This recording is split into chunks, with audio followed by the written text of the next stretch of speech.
it going? That was fun. We had some fun. We were like, it's too late to cancel, so it's too late to cancel. Here we are. Welcome. Happy Father's Day. I got my favorite mug from my daughter. Here we go. We got it. Happy Father's Day to all the dads out there. JJ and I are here. Dominic. So we got a great guest list this week. It's gonna be a fun show. It's been a weird week, as you can say. And I do want to start off on a more serious note because the heart-wrenching and terrifying things that happened this week. As you know, this horrible shooting in Minnesota occurred where a state senator and a state representative, the former Speaker of the House, were attacked in their homes by a shooter. He is still at large, which is shocking, and they're looking for him. But we really want to take a moment and wish the best to the families of Representative Hortman, who passed away. The other senator, his wife, actually dove on their daughter to protect her so she didn't get killed. I mean, it's a horrible situation, but there's just no way to say nicely that how horrible it is. And we here at Too Late to Cancel are just so saddened by their loss. Just horrible. So as I mentioned, Minnesota State Senator John Hoffman and his wife are still fighting for their lives after the shooting. Former Speaker Representative Melissa Hortman, her husband, did die. The shooter is a veteran. He's a registered Republican. I'm not going to get into that this moment. I'm not going to fight politics in this moment. But the thing to remember is that we did lose some people who are serving their country in their way and serving their communities. And it opens a whole new scary door in our country when that happens. So we just wish them the best. And we're so sorrowful for their families, sorrowful for the state of Minnesota. I have many friends. I have friends in Minnesota that knew the representative. Representative Hortman was very involved in everything from gun violence to choice movement, the pro-choice movement, and including, oh my God, they were raising dogs for veteran service animals, for God's sake. That's what kind of a person she was. So a heartbreaking reality of today is that this kind of stuff's happening. So be safe out there. That's all I can say as we go into the show. Yesterday, of course, also was Donald J. Trump's great big parade. Happy birthday, Army. As you guys remember, I'm an Army veteran. I spent 22 years in the United States Army. I'm very proud of my Army service. My Army deserves so much better than what happened yesterday, okay? It was supposed to be the Army's 200th. So those don't understand background. There was always a plan for the Army's 250th birthday, but the plan originally was several events around the country, including Philadelphia and other places, key places in the history of the United States Army, its formation in 1775. Boston, for example, and then a small display on the National Mall for their actual birthday. Nothing too big. Well, Donald J. Trump wanted his parade. He had his parade. He brought him in. The Army deserved better. And it was funny because a lot of people were talking about how the soldiers were out of step, how it was kind of boring. I hate to break it to you guys, but that was always expected. I mean, 6,000 soldiers in period uniforms marching in straight lines down a street isn't a lot of fun. There's no dancing bears. There's no high school marching bands. There's no marching band. A couple of marching bands and units. And a lot of people are criticizing my soldiers, our great American soldiers, because they can't march. Fair. It's not their thing, believe it or not. But on that same note, if you watch the show, do you have that 10-second clip, JJ, of the tank rolling down? Let's talk about the show.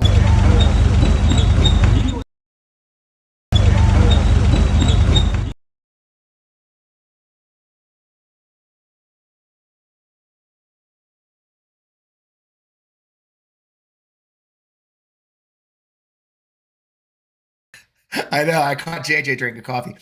That little clip, if you see it again, what was interesting about that was the VIP stands were behind. So a lot of people were criticizing the empty stands. We have a great friend, Doug Landry, who was the great guy who put together our event last week, Unite for Veterans, which we talked about last week. And those are the VIP stands. Those are supposed to be full of VIP. So Don Trump couldn't get anybody to fill his VIP stands on a Saturday in DC. B, the number one thing you do, this is politics 101, you guys. When you have they call it table A. I'm going to tell you a secret of politics. It's called table A. Table A is where you put the VIPs. It's always, we don't want to say VIP though, so you say table A, right? And what you do on these things is you let all the VIPs in early, enjoy their time, and then within about 5 minutes of the event going live, you open the doors to everybody. You want because you do the worst thing you want is an empty VIP section or empty anything at a rally. Well, apparently Trump doesn't do that. If you remember the inauguration, the first inauguration, the empty stands, they haven't figured out that you actually have to let the VIPs like interact with the plebes, I guess. They don't want they don't want the little peasants interact with the VIPs. So they choose every time to leave the VIP area just exclusive for them. And so you end up having empty seats because, you know, not enough people want to be in DC on a Saturday on Father's Day weekend while Congress is in recess to fill his VIP stands. So that's why I keep going back to my phrase, the Army deserved better than that shit show. You know, in the end, you can see how bored they were and how terrible it was. But the last thing I'll talk about is how they were all out of freaking step as they marched by. If you listen to the actual tape video, you see they were playing random effing music. Okay? They were playing like instrumental version of Fortunate Son, which is the deepest and deepest of ironies that there ever was one. Okay, it's just the absolute deepest of ironies. Okay, that they're playing Fortunate Son, which is a Vietnam protest song, and then others, but they're not marching songs. And soldiers in formation need a beat. Okay, you got to put your left foot down on the beat. It's marching 101, right? I mean, your high school marching band would do a better job, but instead they decided for their show they play some cool music from Donald Trump's playlist. Thank God they didn't play, you know, YMCA for our troops, but there wasn't marching music. So these poor soldiers are marching in front of the President of the United States and the VIPs and the cameras with some random, like Metallica at one point. Metallica, okay? You can't march to Metallica, okay? You know, and so these poor soldiers are out of step. They can't do a cadence because most of them are dirty, let's be honest. And so you had a bunch of our American soldiers looking like trash. So Donnie could have his, you know, oldies playlist played for him as he sits there like a petulant toddler. But the whole thing was not quite a disaster. A disaster would have been being disturbed. What I loved the most, though, was protesters stayed away. You know, and that was the plan for the No Kings. We'll transit, you know, the No Kings rallies. How cool is that? I don't know. Mention in the comments if you went to any of the No Kings. Yeah, the crypto sponsorship was a nice touch. You know, if you went to the No Kings, I went to No Kings here in St. Louis County. We had an unbelievable 7,000 by hand count. We had a volunteer to hand count up and down a mile and a half of roadway in St. Louis County, Missouri, and we stopped at 7,000. On the side of a road in St. Louis County, Missouri. Same thing happened in downtown Missouri. Over 10,000 to 12,000 showed up in downtown St. Louis, Missouri, across the country.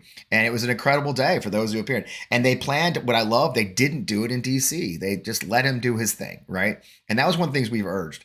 And before I go to our youth correspondent, we set on assignment out there, by the way, it was key that it was all peaceful. You know, like peaceful and patriotic. We kept saying that over and over, peaceful and patriotic. And the only violence that occurred in the entire United States was when MAGA folks showed up. In Nashville, they had a Proud Boy show up flashing a gun, got arrested. Apparently there was a shooting in Salt Lake City and another shooting elsewhere. Just horrible. But in the end, overwhelming peaceful protests. You may see some stuff from LA. That was when the police decided to clear the streets because it was an hour and a half to curfew. The police started that, not the protesters. The police started herding them down the street.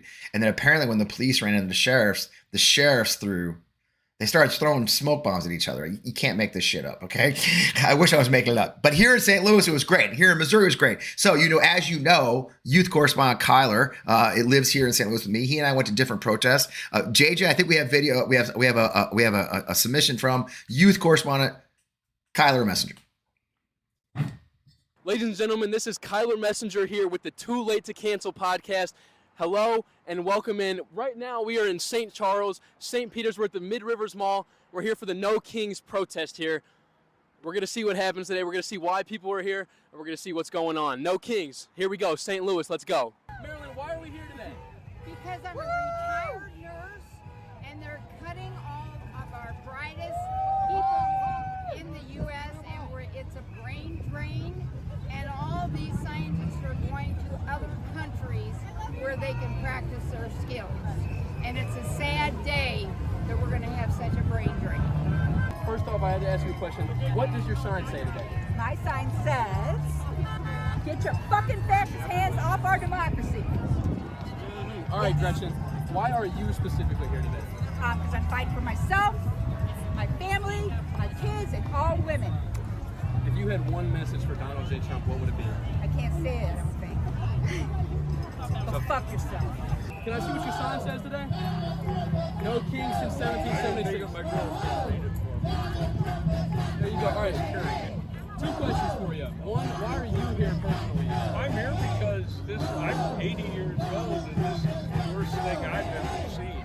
I thought I'd be able to die while we still had democracy, but no, this is it. We're going down the crapper. You're not a king. You don't get to do what you're doing. You're breaking so many laws. You tell so many lies.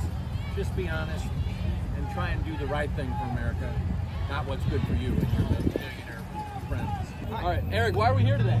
We're here in protest of the total abolishment of any sort of respect for the American Constitution or people as human beings in general.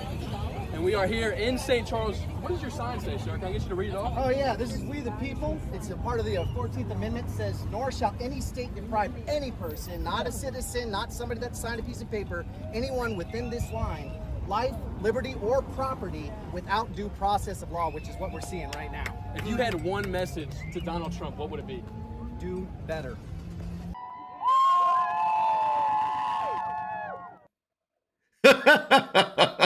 Yeah, Kyler did great. Well done, Kyler. That's why we had the youth correspondent. I was running around. I was out of breath, hot, sweaty. Nobody wants to see that. Nobody wants to see that. So he did a great job. You can't hear me? Great. I was worried for a second there. Anyway, I hope you guys had a good time. Hope you went out and were peaceful and show your right. It's been kind of funny watching MAGA cope with it.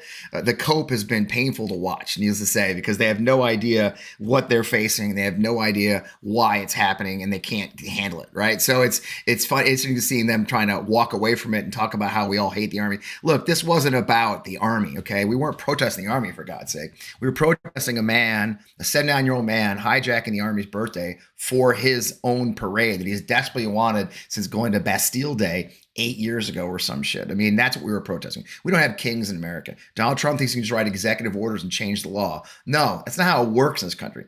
But I want to transition because it is Father's Day.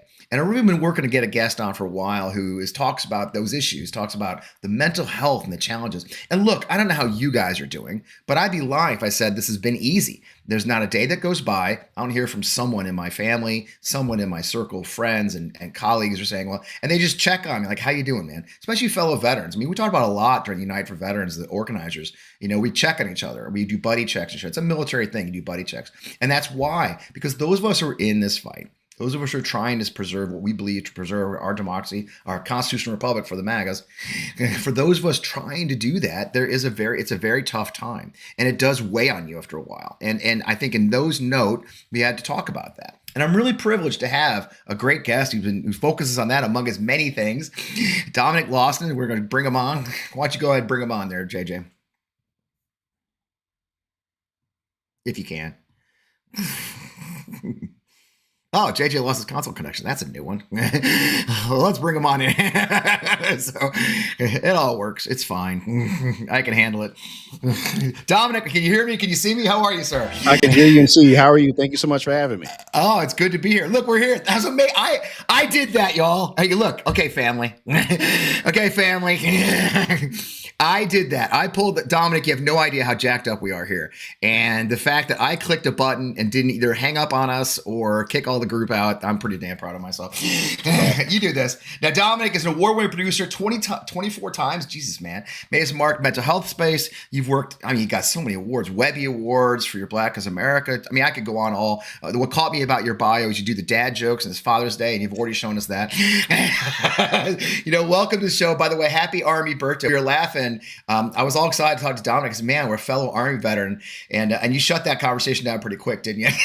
A little bit. Yeah. I did spend 5 years in the Army, but I did kind of basically retire out of basic training. Got like a common cold of the heart and stuff like that, and say, you know what? Gosh. Thank you for your service, but we're going to send you away with a few going away packages here. So, but I did serve and did sign up when I wanted to, so that was great.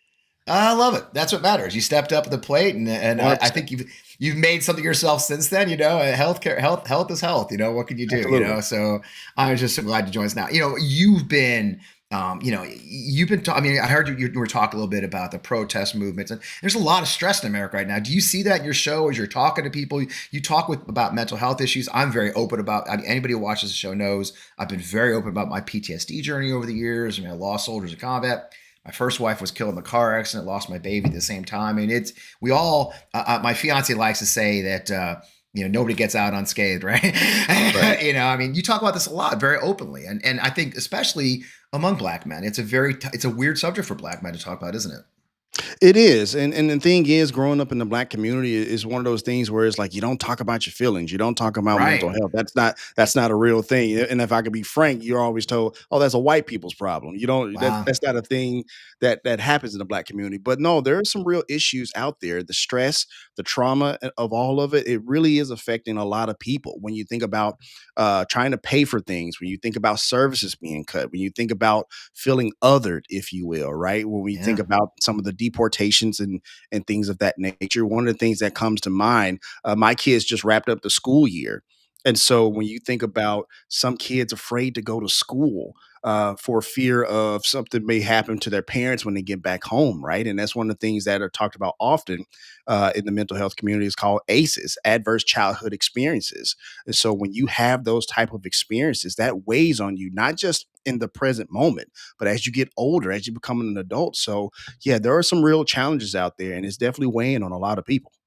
Yeah, I see it, and even the world. I've got teenage sons here, and I had a fascinating conversation with my teenage sons last night. He's in college now, and we've been hanging out for 5 years now, and he literally said to me, and I hope I'm not disturbing his privacy. He goes, when you first moved, met my mom, you talked about politics. I didn't care. I mean, like I was detached from it. Now he's watching the world unfold, and Yeah. he sees it. He sees there's no escape. These college kids see. He was heartbroken to see a number of his international student friends facing deportation. I had to say our youth correspondent. I don't know if you saw our youth correspondent Kyler Messenger. One of the things Kyler and I talked about when we first brought him on was he used to hang out with the international students at his university, and a couple have been deported already, and it's just devastating. These kids. It is touching everyone, isn't it?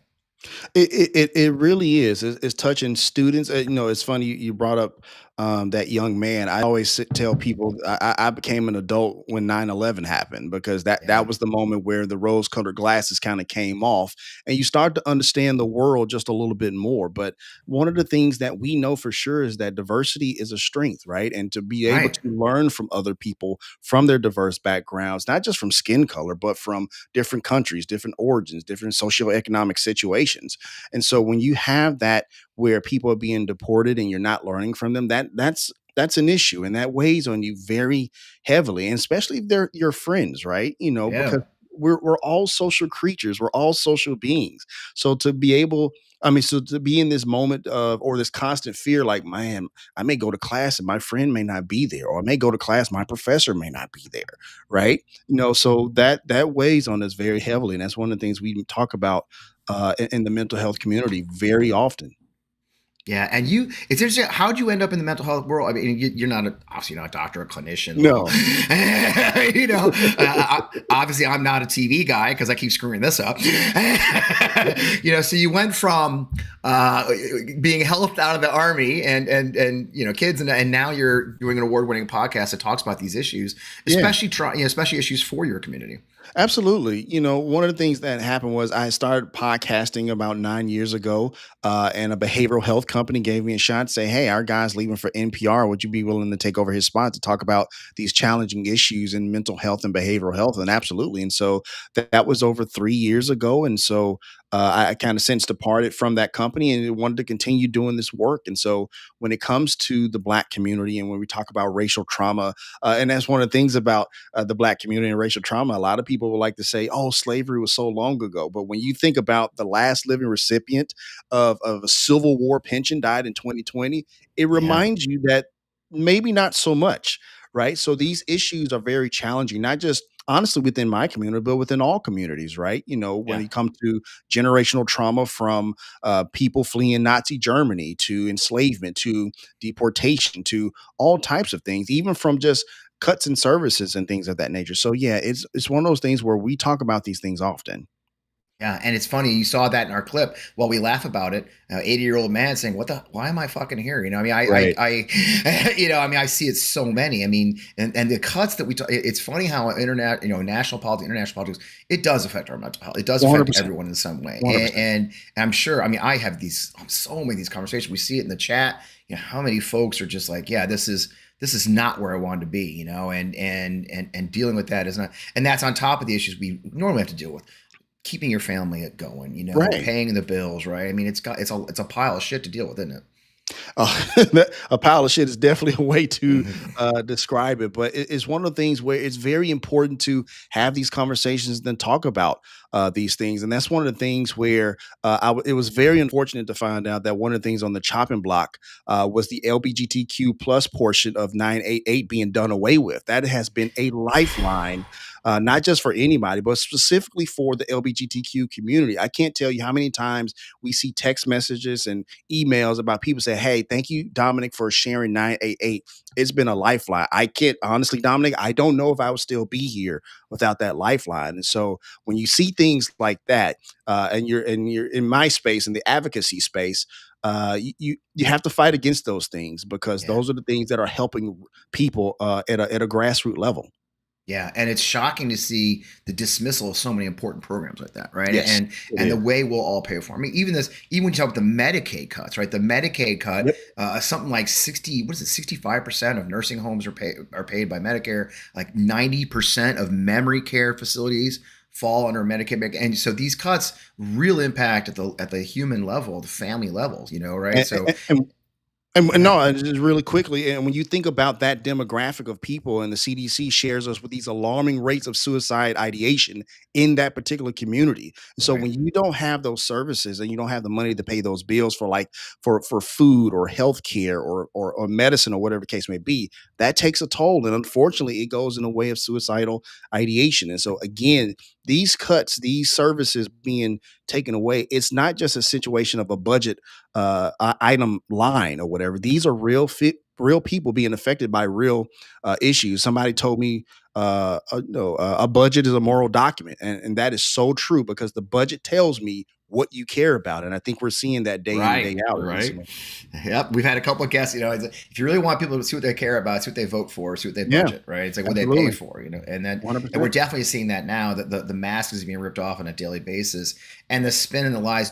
I mean, I've been amazed too, is how many people in both our, veteran, African American, everybody. It's like the gaslighting is confusing, right? It's like, but when you live it.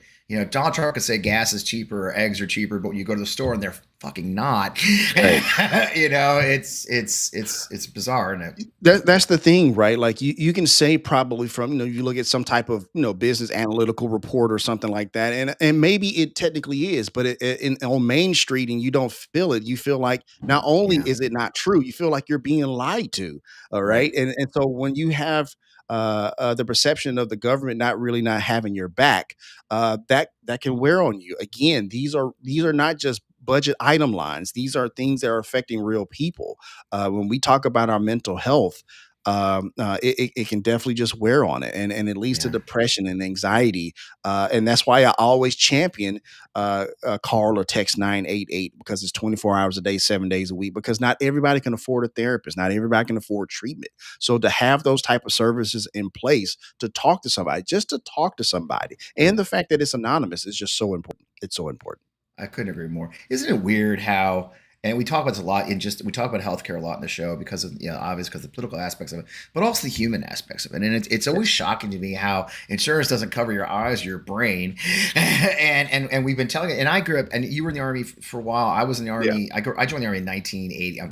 Oh god, I date myself again. The fans know, but I joined the Army in 1983, and when I went to West Point in 1983, and then I grew up for Desert Storm. I lost two soldiers in Desert Storm, and it was terrible. And we were home 6 weeks later. So they got killed in a plane. Their helicopter crashed during a reconnaissance of Iraq. 6 weeks later, I'm home, right? Because the war, we fought the war, we went home, and a month later, I'm not just emailing or sending a letter home to the widow. I'm sitting in their apartment talking about their husband just died, and nothing prepared us for that. Nothing. Right. And I'll give my Army credit. It's their birthday, 250th birthday. We've come a long way, right? We have. But what I find I think you and I are of a certain age. What I found and I think our comedians are not. They are young. The panel is youth. We have a youth panel. But what I love is fun. I actually joke a lot, Tom. You'll appreciate it. You go to events in DC with young veterans, millennial Gen Zers, and their comfort with talking about mental health is so different than our generation, my generation, my older generation, me and JJ. Like, I'd be like having a beer and it's like, hey, what do you think where'd you get your therapist? What are you doing? Oh yeah, I love it. Like, did you do EDMR? I did it, or EMDR. I did EMDR. I loved it. Comparing your treatment options, and it's such a Right. very this generation's much more open to it. Is that? I mean, it's encouraging. I think some people kind of criticize them for it, but I see nothing but encouragement. What do you see? No, that it's very encouraging, and honestly, the Gen Z and the early millennials, I'm kind of one of those older millennials, if you will. I guess I'm kind of Mm-hmm. zennial, if you will, between You got a little X gray there, brother. You and got Z. some Yeah, a gray little in there. bit. Yeah, yeah. I'm a senior But Gen X. absolutely, absolutely. But no, it's been very encouraging, and honestly, we are often taking a lead from Gen Z and those millennials and talking about mental health and saying that it's okay. And we've seen the benefits of having somebody to talk to, having to be able to advocate for yourself, having that ability to say, you know what, I'm not okay today. And that's all right. And taking those mental health days. And, we do Yeah, have the Mental Health Parity Act, which allows us to have in place where we look at mental health issues just as serious as physical health issues, but that it's that perception is still out there that if you talk about mental health, you're seen as weak, you're seen as vulnerable, you're seen as yeah, emotional, right? And when we talk about, here on Father's Day, I think it's a helpful reminder to remind society that, like, we have a range of emotions as well as men, right? We can be vulnerable, we can cry, we can say that I'm not feeling great today, we can say that I feel a little depressed today. I feel a little too tired today. And that's okay. And I think Gen Z and millennials are doing a very good job saying when we say that, you know what? I see you. I see you. What can yeah. I do? What can I do for you? How can I help? Yeah, and it helps us old recruits. I mean, honestly, it's made a big difference in my life having the kids, all my kids in my family. We talk about these things early on, because the perspective of loss, like I've had. I tell them like Yeah. this is what happens, and I've told the story many times that when I came down to I used to call it exiting stage left. Everybody's got their own little term for it, but when it came down, I was really considering exiting stage left. What I remembered was these kids. I remembered my family. I tell you, a turning point for me, and I'll let you go. And I tell this story because it doesn't matter to, I think, so many of our peers, and we have our audience is all telling us their age right now, by the way, and they're mine. So f y'all, and thank you, audience, thank you, Nick. Stop making fun of me, Nick. But having said that, I remember distinctly. I was struggling a little bit. I had started therapy for my PTSD. Finally, I'd ignored it for 30 years. I joke all the time. When I finally saw a therapist, he said, you've got the worst case of untreated PTSD I've ever had come into my office. And I was like, hell yeah, I do. Number one, bitch. Go big or don't go. I got the Right. worst PTSD. And Right. I went to a fascinating conference and in Atlanta, and on the stage was a gentleman named Frank Larkin. And interestingly enough, I would later serve in a field hospital named after his son, Ryan. Ryan was a Navy SEAL, committed suicide. Mm. And Frank Larkin was a CIA, Navy SEAL, Sergeant at Arms of the United States Senate when his son took his own life. Sitting next to him was a general, one of my clients, two-star former general, whose own son, he lost one son to combat, one son to suicide. And these are very strong men. These are generals and SEALs on stage. Yeah. And I saw how broken they were from the loss of their sons. Even years. I mean, Ryan was just passed. I don't know how Frank did it because Ryan had just passed. And my client, it was a little bit. Mark was a little bit more time.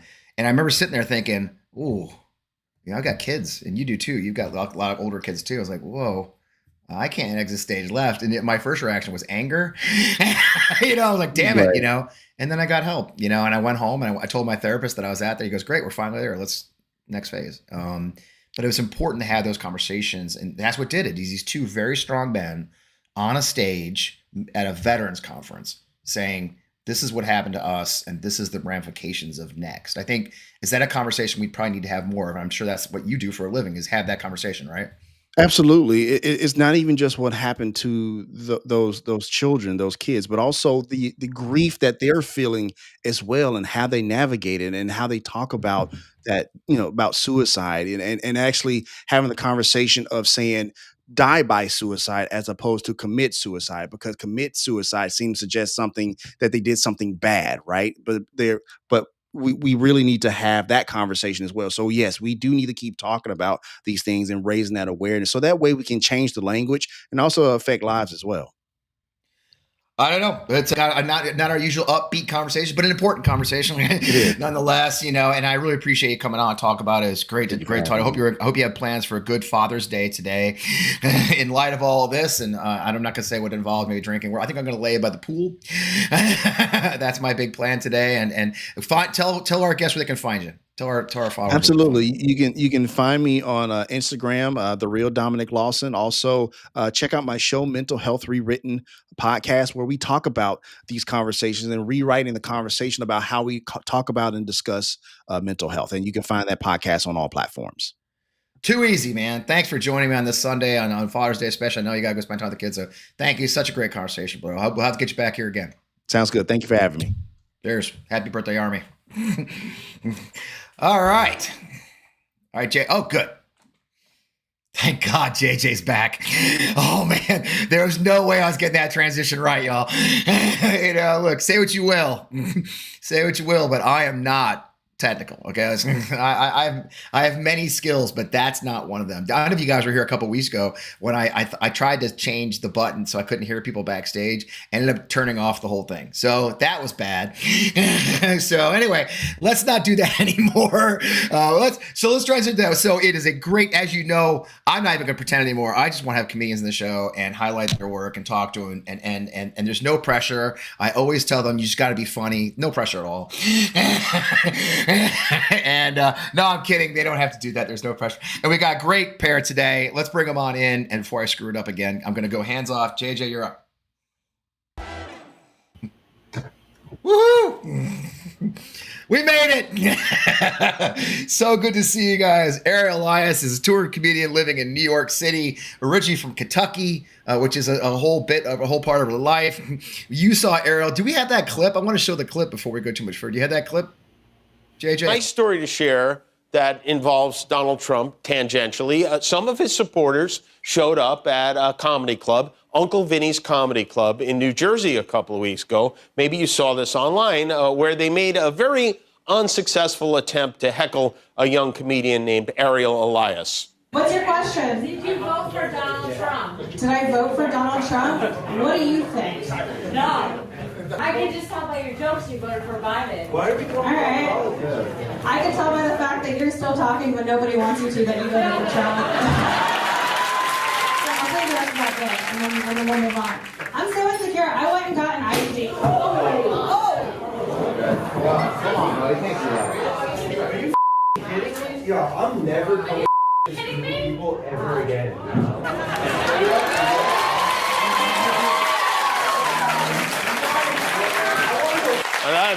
You can't handle anything better than that, right? Welcome to the Cutthroat World of Comedy, New Jersey, right? And there were also Sarah Adelman, also in New York, but lives and born in New York, right? Sarah, also a touring comedian. Guys, welcome to the show. It's so great to have you here. Thanks for having us. Yeah. Oh, wow. It's nice to meet you. So, you're good. I'll stop talking. I do this a lot. I get in the way more than anything else. So, Sarah, you've been having a quite a time. Oh my God, I was looking at your stuff. So, Sarah, you were a research scientist before you got into comedy. How's that work? How's the transition from research scientist to comedy even work? I'm not even sure how that works. Yeah, my whole life, when people ask what I wanted to be, when I grew up, I would just say secretly I want to be a comedian, but my parents would never let me do that, or that's too crazy of a life. So I was always really interested in maternal health. I thought about medical school for a while. I thought about OBGYN, watched a birth, decided maybe not. So I did medicine in college. I went to graduate school for public health, and I became a fertility research scientist. I started working at a sperm bank, looking for microplastics in sperm, and no one at my job thought that was funny. So I started doing stand-up at night, and that started going well. And then I sort of was at this impasse trying to decide between these two careers. PhD applications were coming up, and I couldn't something was preventing me from applying. So I started writing a one-woman show, trying to figure out which of those two I wanted to do, and a clip of that, me working that out on stage. Someone sent that to my lab's human resources department, and they made me watch it in front of the legal team and fired me. So, Which also, being a comedian provides material, doesn't it? I spoke to a lawyer when I got fired, and she was like, "You can sue them, or you can do material, but you can't do both." And I was like, "I'm going to do material." Well, I think you made the right choice. And then, of course, Ariel, your path comes from being a Jewish girl in Kentucky, which is also a different path to comedy. Although I guess that is a logical path to comedy too, isn't it? Oh. Little pause. Gotcha. We got you, Ariel. Go ahead. It's also like, okay, I was going to say, it's so awful that you got fired. It's so much worse that they made you watch your own clip. And I was killing. I would have never That's uploaded a bad mean. clip. It was like, you know how a mouse Yeah, of plays course. a cat before it kills it? Like, it was like that. It was so sadistic. And he kept saying, "Is that you? And can you confirm that's you?" I was like, "Yeah, that's me." I mean, well, I mean, you turn bad into good too, Ariel, with your life. I mean, that is amazing. If you go on from that clip that we showed, you ended up on Jimmy Kimmel that way, and you've been doing pretty well since then. So I guess flipping the script from Kentucky to back, and you're in New York now, right?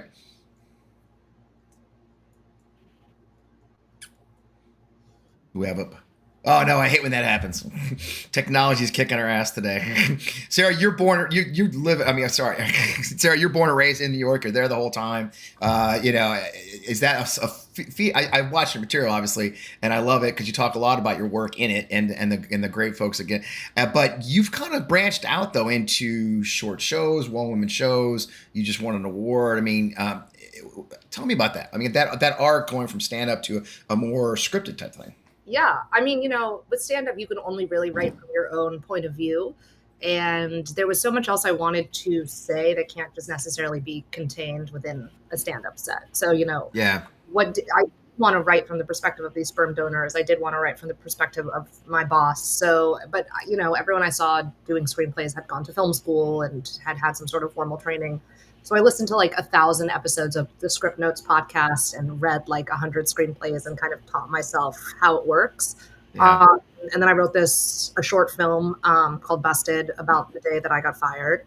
And that's been going really well. We're doing the festival circuit now, trying to get that, I think it'd be a good proof of concept for a TV show, a workplace comedy. So yeah, it just kind of felt like a natural evolution of stand-up. Also in stand-up, especially, at my level, which is like a lower level, like I'm not headlining huge theaters. Yeah. You have to, at least in New York, you really have to focus on your jokes per minute, and you have to get every sentence has to be funny, or there are a million other comedians who want your spot. But in screenwriting, you can have a scene that isn't funny the whole way down. You can be heartfelt, you can be earnest, you can be sad. There's so many other emotions, and it takes the pressure off. I also wanted to act on camera, and I didn't know how to do that, so I just wrote myself into it. Yeah, I mean, I couldn't do anything else, so here I am on a camera. It's worked out perfect. And Ariel, I mean, how'd you end up at this? And now you're in New York, and it is a tough scene in New York, isn't it? Yeah, it is a tough scene because, like Sarah said, there's a million comedians here. And it's not just that. It's like because there are amazing comedians who people will recognize, when you're on stage, the New York audiences are like, okay, who are you? Like, I've never heard of you. You better be funny because you're not famous or super hot. So like, what do you have? I think you're hot, Ariel. I think you're hot too. And this is just one big therapy session today.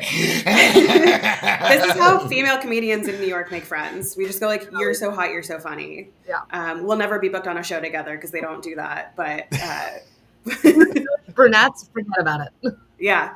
That's why this show exists. I mean, I can't tell you how often we've got people who hang out with each other after the show and meet up. So, that's what it's like a connecting app. But yeah, so how long you been in New York now, Ariel? I mean, you ended up there. I mean, I'm always curious about the path. I mean, that's one of the things I love about this show is I don't think you guys always, like I said, you come on podcasts like, all right, be funny now, go. I love the journey for our actor. We've had actors and, we had, what was the gentleman, Briscoe? He literally lied his way onto set for Dreamgirls, I think it was, right?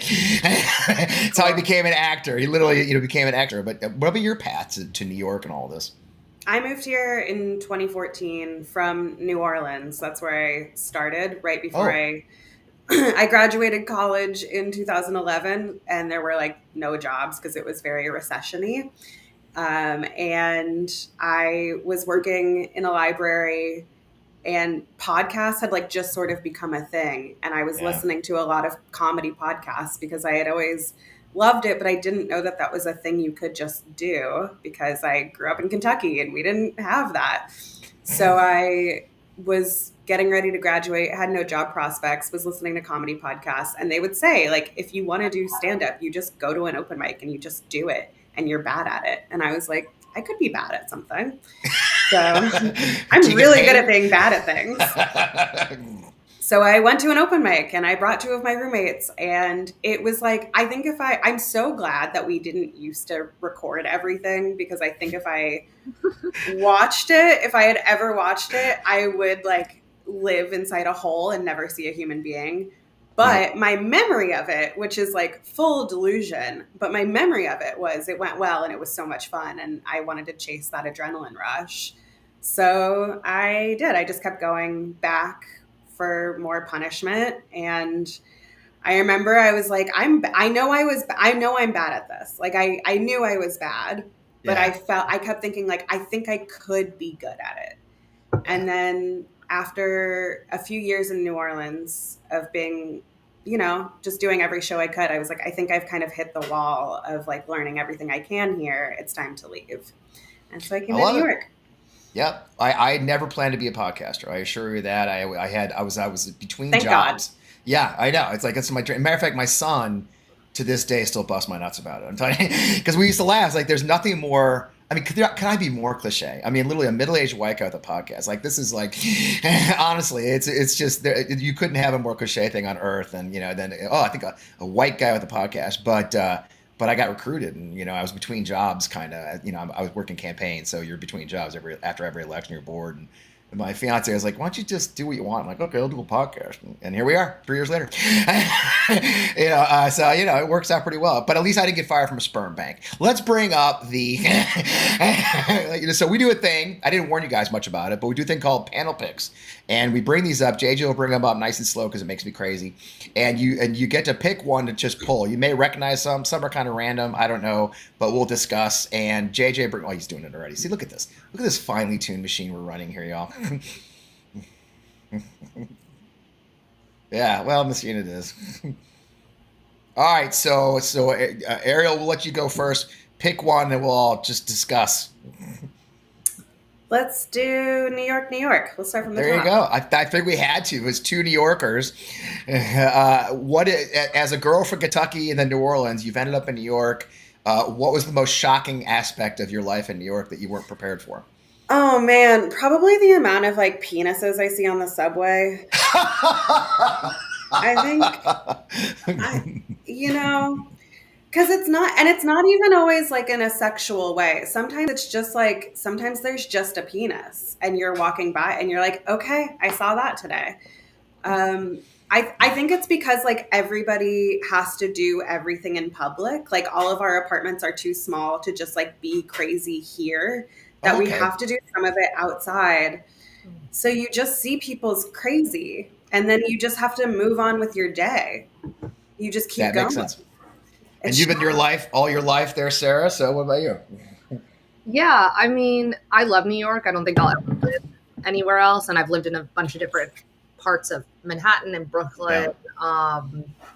What was the question? What's surprising about it? What's surprising to you about your life in New York? I mean, probably nothing at this point. You've been there your whole life, so you're used to it at this point. What's weird is like, it's weird watching all of your friends from college move to your hometown. Like, imagine if you lived in a small hometown in like Iowa, and then you went to college, and afterwards, like, it was bizarre seeing my friends on like the block where I got my first training bra, and like now we're at the cafe I went on my first date in 8th grade. That was horrible. Like, it was a very weird, surreal experience. And then also, when people move to New York, they want to do touristy stuff. So like that was sort of interesting. But I feel like when a lot of people move to New York after college, I kind of got to experience it in a new way.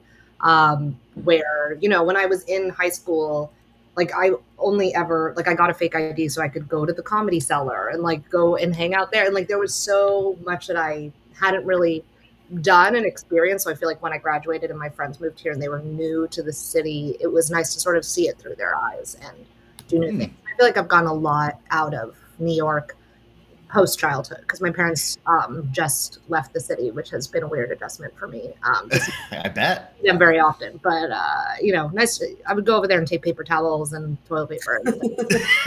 As one does. Yeah. Weird for me, but yeah, I love living here. Yeah, it's funny. I went to West Point, and so I was upstate, and I met my first wife. I met there. She's from Albany. We used to go down to the island a lot. She went to Mount St. Mary's, if you know that, upstate. Half the girls are from Long Island, so we were constantly down in Long Island. And I didn't love the city in the '80s. I mean, we go down, and it was people were super. If you guys remember the '80s, you don't because you're too young, but it was different. It was different. Times Square was very different. I assure you. And so I avoided it, and then I visited a number of times professionally, and I love this. I love everywhere I am. But I tell you, I ran a COVID field hospital from April to May of 2020, and I was at Columbia University up there, up top of Manhattan, right before you go to Harlem, where the field house is. That's where we went to school up there. There you go. And it's funny. People were so generous to us. But on top of that, it was about halfway in, as things were evening out. Finally, I was the chief of staff. Like, dude, you gotta like not be here.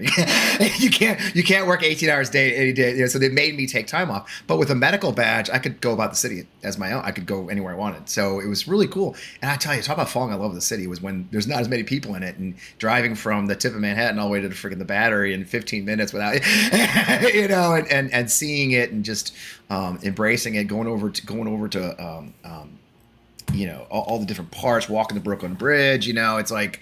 It was just Dumbo. Hung out in Dumbo a lot. I had friends in Dumbo, so we were sitting. You could drink outside then, and yeah, it's just I honestly fell in love with New York, and I said, okay, I get it now. I get this city more than I ever did. But anyway, enough about me. It's cool, right? I remember after I stayed here during COVID, and I remember when we first started opening up a little bit, and I was on the subway, and nobody ever had anywhere to be. But I remember the first time being on the subway. And they announced like the train was delayed, and everybody was like, and I was like, we're back. We're annoyed at the MTA. We've got somewhere to be. We're back, baby. It's New York. We're back to being ourselves, yelling at each other and all those good things. Yep, that's great. Yeah. All right, bring in the panel picks, JJ. I love it. Yeah, I do. I love this. I go back now, and I have a totally different attitude with the city. I have my favorite spots I go to every time. Anyway, I could go on and on. All right, panel picks. All right, Sarah, you're up. I guess we can keep going with the perfect sperm donor. Yes, that's one of your bits. One of your favorite bits I caught was talking about guys always offering theirs to you. And you're exactly. What is the key? If you're looking for the key, what would be the key as a professional research scientist? What do you think is the perfect key? And this could be dating or otherwise, but I'll let you run with that.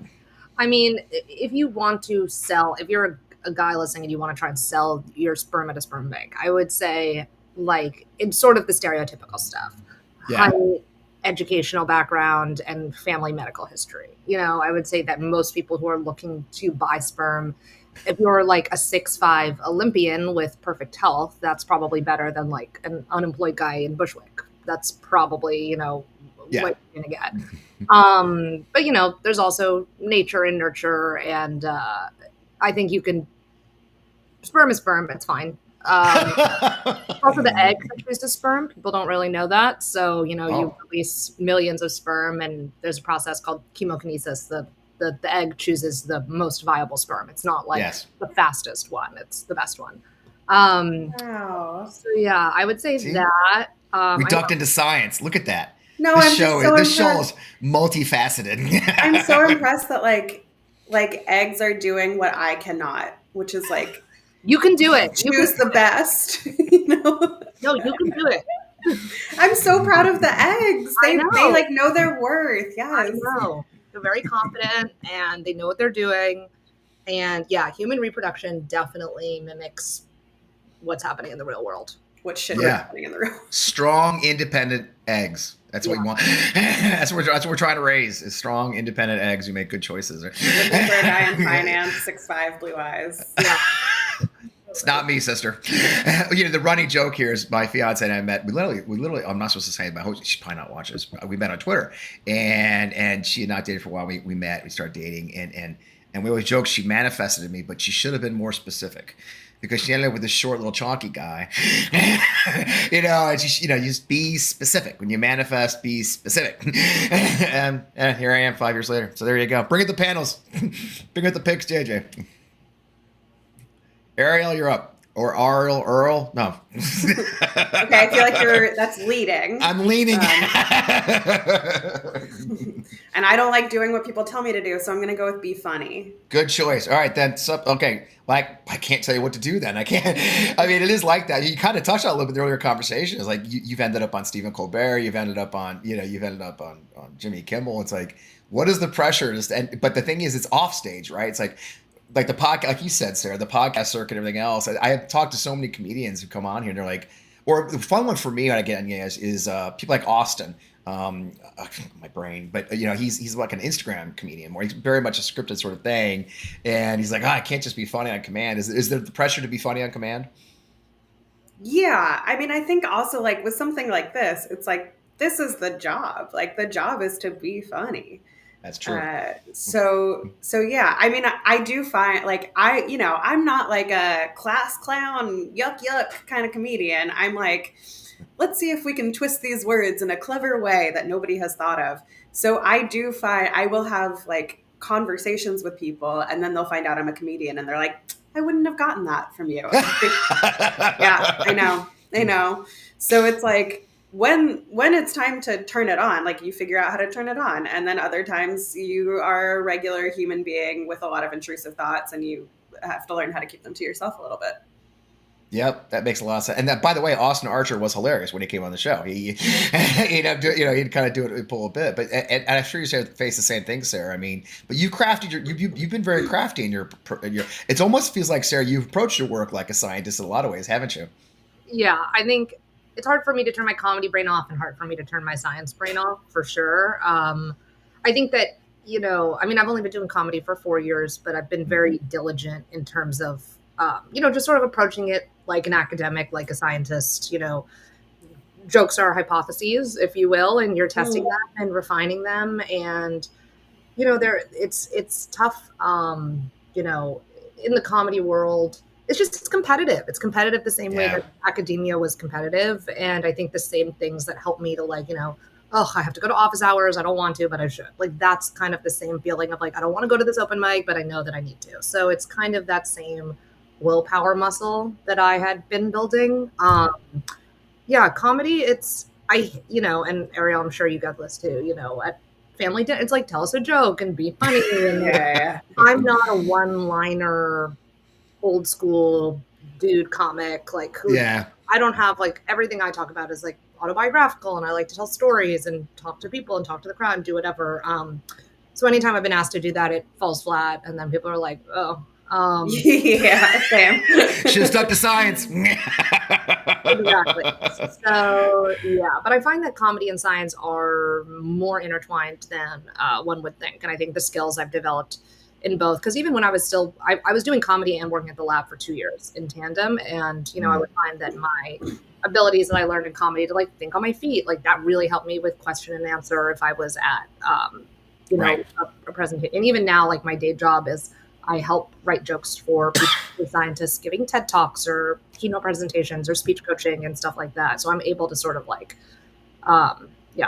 entwine the worlds. We've had that conversation a lot in the show. Lace Larrabee was on, and Lace teaches stand-up. She teaches improv and stand-up in Atlanta. She's trained a lot of, and how interesting it is. And she says my biggest students are like corporate executives, because it makes you a better speaker, understanding callbacks, understanding a thematic thread that goes through. That's just damn good storytelling right there. But you also got to make it funny. And on that note, so as scientists, I think you'll appreciate that Ariel, if you see behind Ariel, she's got these post notes. Ariel's in the middle of a joke a day for 365 for a year, right? Right? Yeah. I mean, and I've watched so many of them. It's almost like you're doing this because you'll talk about where the joke comes from, the style of joke. I mean, you'll appreciate it, sir. You should check it out. You're doing more science on comedy than I think you are. Yeah, I mean, I think a question that comedians get asked all the time is how do you come up with your material? It must be so interesting. And I was like, I will show you how boring it is, how to write material. So the other thing that happened was basically like I recorded an hour. I taped a special in August, and then the prevailing wisdom is once you do that, you have to start over, right? Like that material is done, and now it's time to build a new hour. And I had never done that before, and I fully panicked because I have like that stupid voice in my head that's like, you can't do it. Everything that you've ever written has already been written, right? Like you'll never say anything that funny again. You've peaked. And I was trying to figure out how to silence that voice, or just how to be like, no, you're wrong, actually.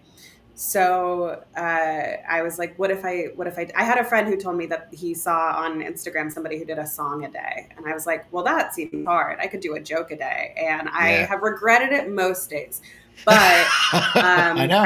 I wake up every day in a panic. But it's been super helpful, and I've generated material faster than I ever have. And I think it's, especially like to tie it all back into like everything horrible happening, it's very helpful to wake up every day with a goal. And I think like, even if that goal is like to rest, like it's still important to be like, what am I setting out to do today? And it's just been like, if I write a joke by 11 a.m., I'm like, okay, am I the most accomplished person in the world right now? I think I am. And meanwhile, there's like a doctor saving a life. But I wrote a one-liner about my cactus. And it wasn't desperation. It was just there you were and you have to do it. Yeah. So who's the real hero? Thank you for your service. I just want to say on that note, I don't need to, we are close to the top of the hour. The most important part of our show is where can we find you? I know you guys, I think you're both doing shows right now, aren't you? Sarah, where can they find you next, or where can they learn more about your work? Yeah, I just post on my Instagram like the shows that I'm doing that week. Yes. So yeah, follow me, Sarah Adelman 1. I just cut a trailer for my short film that's doing the festival circuit. You can watch that. I have a vertical on my Instagram, and there's a link to my YouTube as well, where you can watch that. Love it. Definitely check it out. It looks hilarious. Didn't you just win an award, Sarah, for that trailer? Was it at a festival, I thought? We won 2 awards for the premiere for the short. That's awesome. Pretty goddamn good right there. Award-winning film producer. You can say that now. Put that in your bio, by God. Ariel, you're out touring too, aren't you?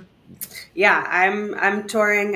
You can go to arieleliascomedy.com or sexypeople.org because the domain was open to find all of my dates. I'm on tour a lot. Sometimes you'll catch me in New York, and then punchup.live/arielelias.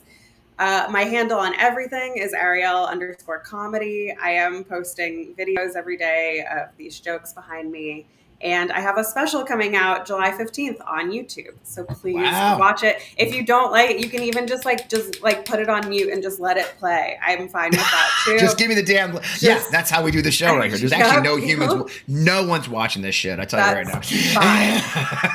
Well, you just need 3, to trick the algorithm. I got 3,000. This is one of our biggest, ladies, one of our biggest shows ever. With 3,000 watching live across all platforms. Wow. So yeah, how about that? Oh wait a minute, we also got Substack. We are a cool fan. 366 Substack. I'm telling you, man, we are all killing it. So thank you, lady. I appreciate you joining me on Father's Day and any Sunday. It's early in the morning, Sunday morning. Thank you so much. I had a blast hanging with you guys. Stay in touch. We'll get your ass. The problem is now you're part of the family. We'll drag your ass back here on a moment's notice. So I really appreciate you. Honored. Happy Father's Day. Thank you. I appreciate it. Have a great day, guys. Bye, y'all. Thank you. Look at this.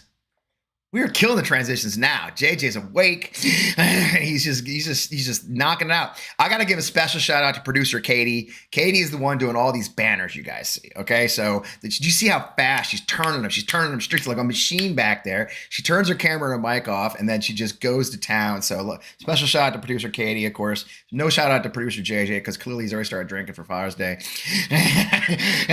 and of course, you got something for me? Okay, producer JJ says there's something for me. Oh, yes. Well done. Yeah, I actually did a transition without fucking it up. So thank you very much. I'm very proud Probably one of the greatest days of my short life. It's good. We also have a new guy on board. There's intern Satchel. So we have, for those who don't know, we have an intern named Satchel who foolishly volunteered to come work with us and learn some stuff. He's not learning anything, but he is doing real good work for us, and we appreciate you. So say hi to intern Satchel. He's a great American out of Maine. We have got a great and growing team. Look, I was going to do some plugging. We got to do some plugging, right? Support the show. We desperately need you to click and subscribe. I desperately need you to watch it on YouTube because we're trying to grow our YouTube channel. We've had some great little videos coming out lately. You're going to see a lot more content from me. I'm a little bit, we're doing some really kind of new stuff.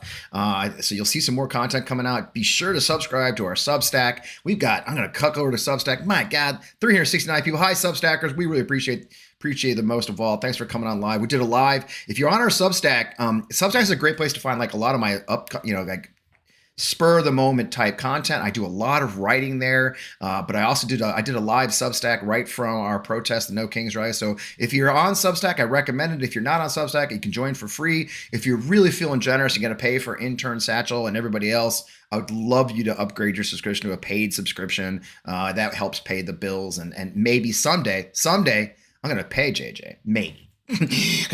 But like we said, we love you guys. Come over there. I also do some of my more serious writing there. It's my more political stuff. If you're into that kind of thing, I'm not as funny on Substack as I am here, but nonetheless, I'm probably not funny anywhere for that matter. But nonetheless, go ahead and sign up. So we appreciate you mark your calendars right now. Get your phone open, mark your calendar every Sunday, 11 a.m. Eastern. Most importantly, 10 a.m. Central where I live, and of course, 8 a.m. the crack of dawn on Pacific time. We're still in the Midas Touch. A lot of people ask me about Midas Touch. On Democracy, FP Wellens, still in Midas Touch Network. They have given me a new time slot, y'all. If you didn't find out about that, the OG, the original show is now every Friday night at 7 p.m. Eastern, and they're premiering it as a live show. It's not actually, I tape it, but within just a couple hours of it going live, but we're doing live shows now right on the Midas Touch Network. I hang out in the chat every Friday night to talk with our wonderful fans of Midas Mighty. If you're a Midas Mighty, thank you for joining us. But if you're missing those shows, those are some really good shows. I think I'm going to have Senator Lisa Blunt Rochester on this week. I've got a request. I've reached out to Representative McIver, who just got indicted for doing her job. She's going to join us. So if you really want to see some really cool content and you're not already on the Midas Touch Network, I'd recommend you subscribe there. That show is on Democracy FPL, and it's an OG show. It's right there on the Midas Touch Network. And I'm going to just tease, we got a new show coming soon too, because why not? Because there's not enough going on. We have a couple of shows. So there's a lot going on here with On Democracy. I appreciate you joining us. You're the best. I'm going to let you go. Go have a wonderful Father's Day. If you've lost your father, remember him. If you're a father, even better, thank you. If you just appreciate dads, we appreciate that too. I'm going to go hang out with my family and lay by the pool for the day. In the meantime, thank you. Look, stay safe out there. Remember, if you go out there, use your voice. Violence is not the way. Peaceful and patriotic. Bring your American flag everywhere you go. Let them know it's our flag, not theirs. This is the On Democracy channel. I'm Fred Wellman. We'll see you here for Too Late to Cancel again next week. Have a great week.